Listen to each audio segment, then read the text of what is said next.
Hi everyone, only cooking চ্যানেলে আপনাদের সকলকে স্বাগতম জানাচ্ছি। চলছে পিঠার সিজন, আর এই পিঠার সময়টাতে আমি আজকে আপনাদেরকে পাটিসাপটা পিঠা করে দেখাবো। তাহলে চলুন দেরি না করে চলে যাই কিভাবে আমি এই পাটিসাপটা পিঠাটি তৈরি করেছি। তার আগে আমার চ্যানেলটি সাবস্ক্রাইব করার অনুরোধ রইল। প্রথমে আমি এখানে পাটিসাপটা পিঠাটি তৈরি করার জন্য আমি ব্যাটারটি তৈরি করে নেব।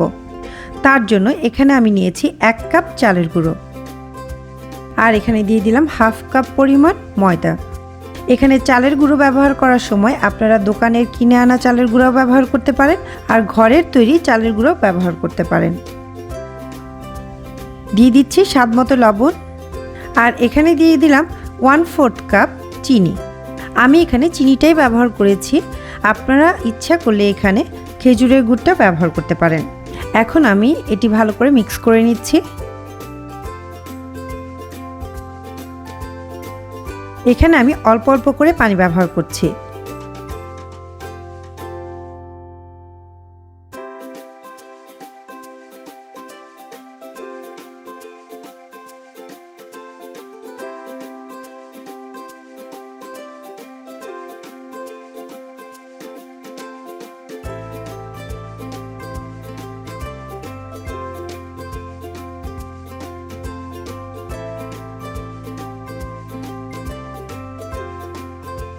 কারণ এখানে ব্যাটারের কনসিস্টেন্সিটা ঠিক এরকম হবে।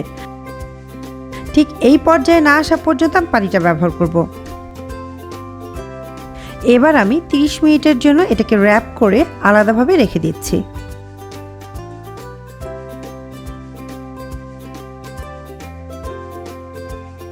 এখানে ফিলিংটি তৈরি করার জন্য আমি যে খিরসাটি তৈরি করব তার জন্য এখানে আমি 1 লিটার দুধ নিয়েছি।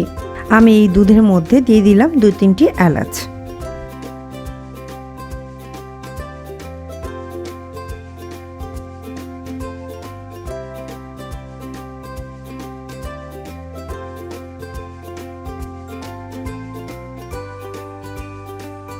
এই দুধটাকে আমি ভালো করে জাল দিয়ে ঘন করে রাখলাম। এবার চলে যাব পাটিসাপটার ফিলিংটা তৈরি করতে। পাটিসাপটার ফিলিংটা এক একজন এক একভাবে তৈরি করে থাকে। কেউ নারিকেল দিয়ে করে, কেউ নারিকেল ছাড়া শুধু খিরসা তৈরি করে দিয়ে থাকে। আজকে আমি যেটি দেখাবো সেটিতে আমি নারিকেলটা ব্যবহার করেছি। এখন আমি একটি প্যান বসাবো, সেখানে আমি দিয়ে দিলাম 1 টেবিল চামচ ঘি।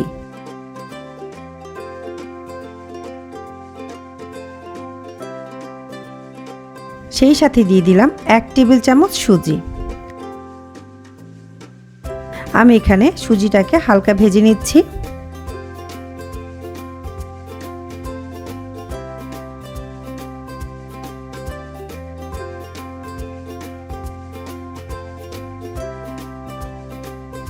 সুজিটা এখানে হালকা ব্রাউন হয়ে এসেছে। এখন আমি এখানে দিয়ে দিলাম 1 কাপ পরিমাণ নারকেল কোড়া।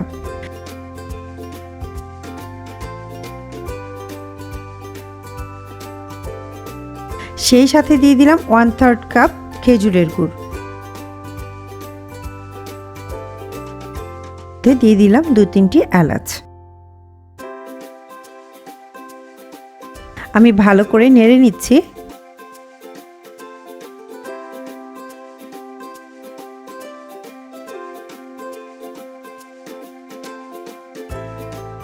এবার এখানে আমি যে দুধটাকে ঘন করে রেখেছিলাম সেটা আমি একটু একটু করে এখানে দিয়ে দেব।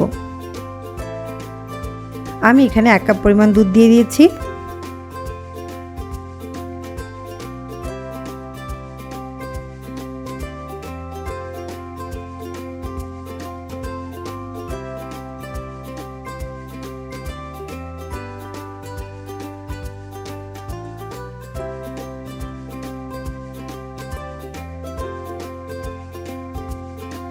এরপর এখানে দিয়ে দিলাম 1/3 কাপ গুঁড়া দুধ।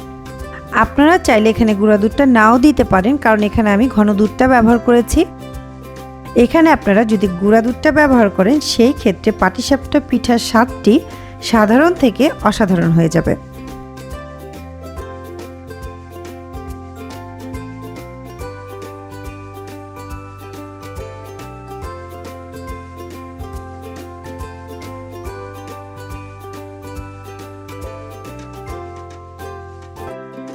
এই পর্যায়ে হয়ে এলে আমি খিসাটিকে নামিয়ে নিচ্ছি।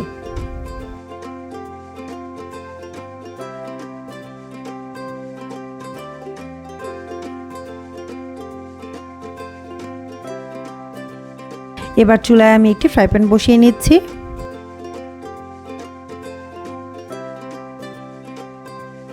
প্যানটা অলরেডি গরম হয়ে গিয়েছে, এখানে আমি হালকা তেল ব্রাশ করে নিচ্ছি।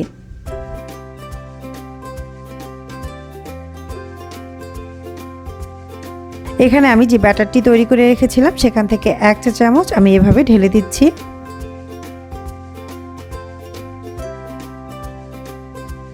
এটাকে আস্তে করে আমি এভাবে ছড়িয়ে নিচ্ছি। চুলার হিটটা এখানে আমি একদম লোতে রেখেছি।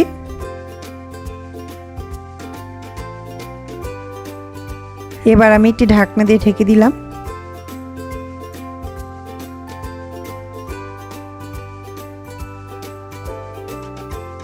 দেখা যাচ্ছে উপরের সাইডটা হয়ে গিয়েছে। এখানে পাটিসাপটা পিঠার যে পুরটি আমি রেখেছিলাম সেই পুরটি আমি দিয়ে দিচ্ছি।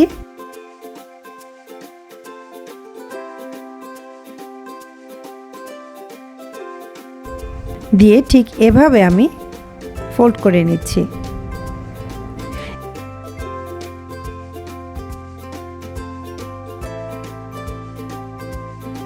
এভাবে একে একে আমি সব পিঠাগুলো ভেজে নিব। তো হয়ে গেল আমার মজাদার পাটিসাপটা পিঠা। আশা করি এটা এভাবে করে খেয়ে দেখবেন, অনেক ভালো লাগবে।